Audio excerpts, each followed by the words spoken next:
അധികാരത്തിലെത്തിയാൽ പ്രകടന പത്രികയിലെ വാഗ്ദാനങ്ങൾ പൂർണ്ണമായി പാലിക്കുമെന്ന് കോൺഗ്രസ് ദേശീയ അധ്യക്ഷൻ മല്ലികാർജ്ജുൻ ഖാർഗെ.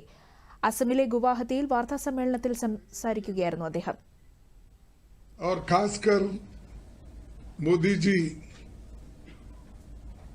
हमेशा यही कहते हैं, सबका साथ सबका विकास, लेकिन ये नहीं बोलते आगे सबका साथ सबका विकास तो बोले हैं, विकास तो नहीं हुआ, लेकिन सबका सत्यानाश तो हुआ, क्योंकि जीएसटी किसानों पर उन्होंने लगाई, एग्रीकल्चर इक्विपमेंट पे लगाई, हर गरीबों के खाने पीने के चीजों पे उन्होंने टैक्स जीएसटी लगाया. കഴിഞ്ഞ 10 വർഷമായി ജനങ്ങൾക്ക് നൽകിയ വാഗ്ദാനങ്ങൾ പാലിക്കുന്നതിൽ എൻഡിഎ സർക്കാർ പരാജയപ്പെട്ടുവെന്നും ഖാർഗെ പറഞ്ഞു. അധികാരത്തിലെത്തിയാൽ ഓരോ വർഷവും 2 കോടി തൊഴിലവസരങ്ങളും കർഷകർക്ക് ഇരട്ടി വരുമാനവുമാണ് ബിജെപി വാഗ്ദാനം ചെയ്തത്. എന്നാൽ വാഗ്ദാനങ്ങൾ പാലിച്ചിട്ടില്ലെന്നും ഖാർഗെ വിമർശിച്ചു.